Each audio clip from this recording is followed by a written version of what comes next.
안녕하십니까. 수상한 스튜디오의 딸기 케이크입니다. 2개의 얼굴, 5개의 심장, K5입니다.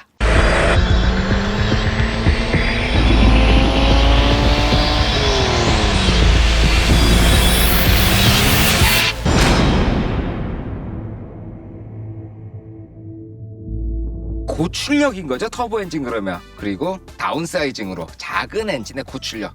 과연 기아는 이 두 마리 토끼를 다 잡을 수 있었는지 살펴보도록 하겠습니다. K5 SX 모델입니다. 먼저 이 헤드램프하고 라디에이터 그릴이 있죠. 이게 하나로 연결되면서 상당히 와이드한 느낌을 줘요. 앞쪽 디자인에서 눈여겨보셔야 될 부분이 이 헤드램프예요. 두 개의 커다란 라이트가 보이잖아요. 이 사이드가 하향등, 이 가운데가 상향등이에요. 라이트를 켜보시면 깜깜한 밤에 빛이 쫙 퍼지면서 굉장히 깔끔하게 보이는 그런 장점이 있는 거죠. 앞쪽에 이 범퍼 같은 경우에도 입체감이 많이 살아났습니다. 그래서 공기의 흐름을 유도를 하게 디자인이 되어 있어요. 어디로 유도하냐면 이 에어 커튼이라는 것을 밀어붙이는 거예요. 공기가 여기로 들어가면 타이어 쪽으로 빠져나오는 거죠. 이 차는 앞바퀴에 구동축이 들어가고 브레이크가 들어가요. 그렇다 보니까 거기서 열이 많이 발생을 하는데 그 열을 이 바람으로 식혀주는 그런 역할을 해요. 자, 요 신형 K5는 이 전 모델에 비해 가지고 휠 베이스가 10mm가 늘어났어요. 많이 늘어난 건 아니지만 늘어났다는 게 쉬운 일은 아니잖아요. 차의 기본적인 골격을 바꿔주는 거니까. 자, 휠 베이스가 길어지면 앞바퀴에서 뒷바퀴 사이 요 간격이 길어지면 그 사이에 들어가는 좌석들이 넓어지잖아요. 1cm 그 정도로 다리를 꼴 수 있느냐 없느냐 그게 바뀝니다. 그래서 실내가 조금 더 여유로워졌다는 게 장점이 들어가요. 마지막으로 후미등 블랙 베지를 보셔야 해요. 이렇게 보게 되면은 이 등이 이렇게 큰데 그 안에 검정색으로 이렇게 라인들이 가 있잖아요. 그러면서 훨씬 더 샤프한 엣지.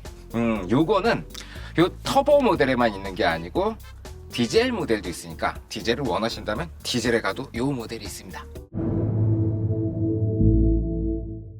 이 차는 스포티 모델이에요.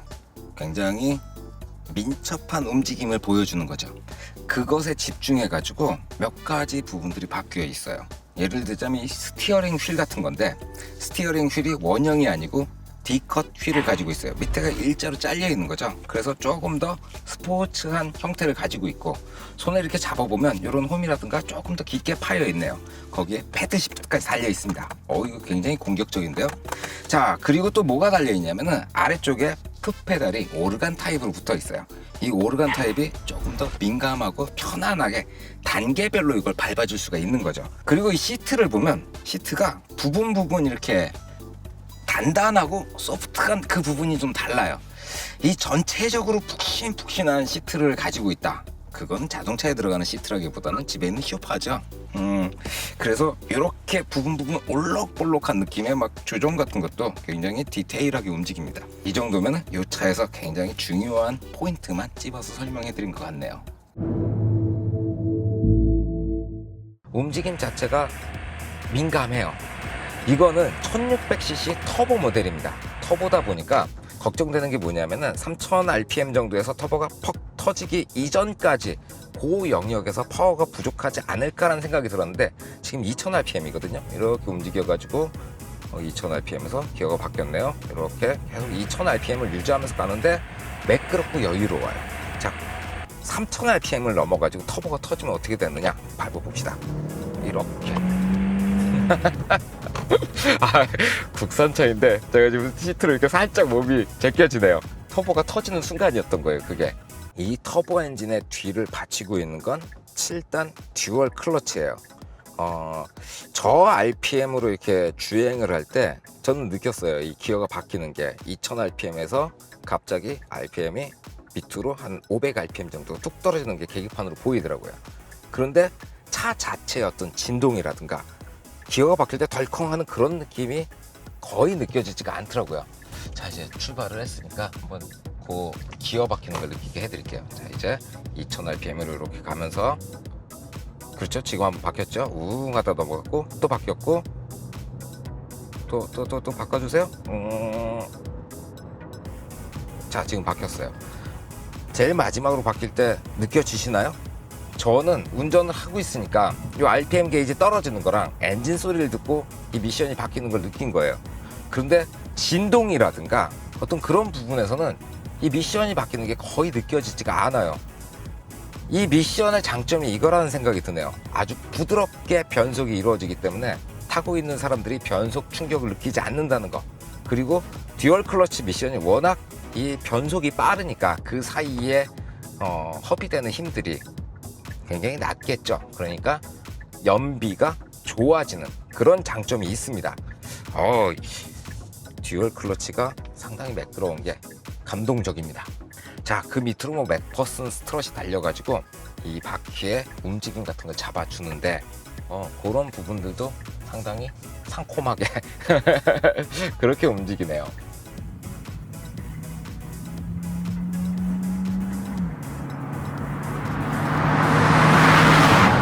자, 구동계가 강력하기 때문에 그에 따르는 뭐 핸들링이라든가 브레이킹이 관건이잖아요.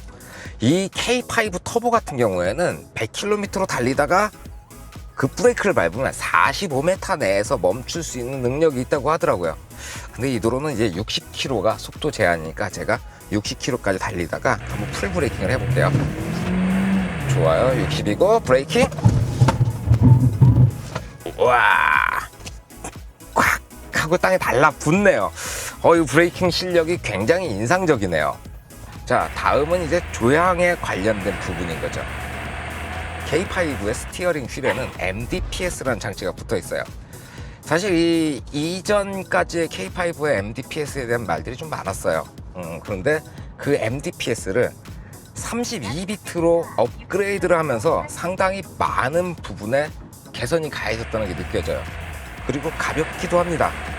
저속으로 움직일 때는 지금 가만히 서 있잖아요. 손가락 하나로 이렇게 돌려도 크게 부담이 없을 정도의 힘이 들어가고요. 고속으로 움직이면 조금 더 단단한 느낌을 줘요. 그리고는 이제 K5에서 굉장히 중요하게 생각해야 될 부분이 뭐냐면은 고장력 강판이라는 거예요. 이 차에는 고장력 강판이 전체에서 51%가 사용이 됐어요. 이전 모델은 21% 들어있었습니다.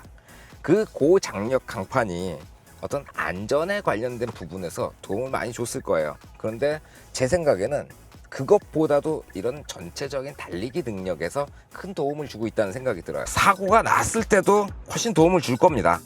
그리고 그 이외에 부식을 방지하는 데도 큰 도움을 줄 거예요. 근데 제가 생각할 땐 이 고장력 강판으로 인해서 자동차의 움직임에 상당히 많은 개선이 이루어졌다는 생각이 들어요.